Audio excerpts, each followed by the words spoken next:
My name is Captain Patrick O'Rourke and I'm a candidate for APA Vice President.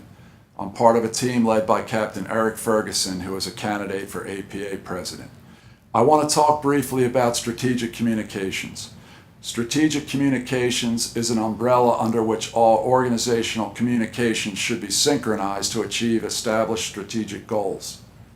Has anyone seen the video regarding Dan Carey discussing his meeting with Boeing well before the Ethiopian Airlines 737 MAX crash? Or the recently published Dallas Morning News interview? During that video, President Dan Carey discusses how he is not comfortable with Boeing's approach to fixing the MCAS issue.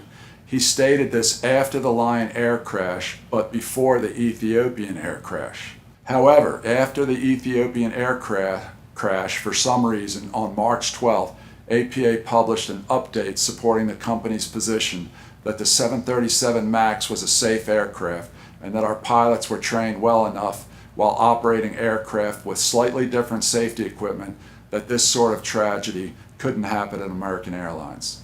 But why and how did he change his mind so quickly back then? Was he asked by the company to take a public stance supporting its decision and the aircraft despite the grave concerns he just told the Dallas Morning News he had? How about Tim Hamel's role in this debacle? From my perspective, it appears that Tim Hamel is only now and for the first time trying to distance himself from Dan Carey, like a pilot trying to get away from his or her parachute after a water landing. As for a different matter of concern, what, if any, was Tim Hamel's role in the harassment charges made against Dan Carey made by another APA national officer that resulted in an EEOC filing? I believe that complicity is just as culpable as committing the act yourself, and I would expect to be held accountable if I were found to have helped cover up anything. The VP's role found in our Constitution that states, quote, assisting the President in the discharge of all duties, end quote, simply doesn't go that far. The company requires its employees to take sensitivity training regarding these kinds of interactions, and this is serious business, folks. Apparently some of us don't understand this, and if proven, termination is the usual result, as it should be. And it says a lot about a person when despicable acts like those alleged are left unchecked. I want to know who knew what, when they knew it, and what they did about it, period.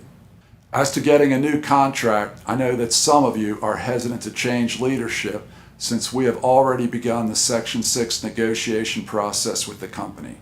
However, I assure you that Captain Ferguson and I will quickly establish a strategic plan, keep the membership fully informed with strategic communications, and synchronize the committees so much better than what we are seeing today.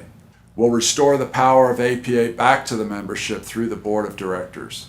We will form or strengthen strategic alliances with the other employee groups in addition to strengthening our relationships with our industry peers.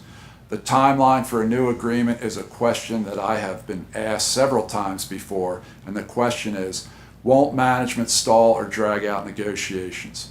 That may be, but we cannot lessen our demands if the company chooses to stall.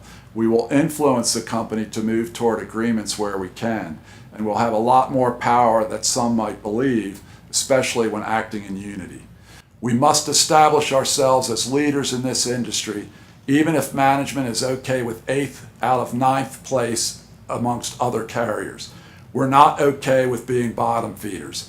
United and Delta Airlines are also in Section 6 negotiations, and they will move further ahead unless we unite and work together. If management wants to hold out on us, the price will only go up. Doug Parker has said that pilots don't affect the profitability of the company. A simple analogy is, if management is the coaching staff, then we as pilots are the quarterback on the line, and the other employee groups are the rest of the team. I ask you then, does the quarterback affect the outcome of the game? Eric Ferguson and I are the best team to lead APA into the future and together. With your support, APA will achieve the industry-leading contract that our pilots have already earned. We've sacrificed a great deal as an employee group. Right now, it is obvious that we have too many employees of our company coming to work every day with contempt for their management. How can the company possibly use our company culture as a competitive advantage when it still appears so badly broken? We can and will get where we want to go, but APA needs new leadership to make it happen.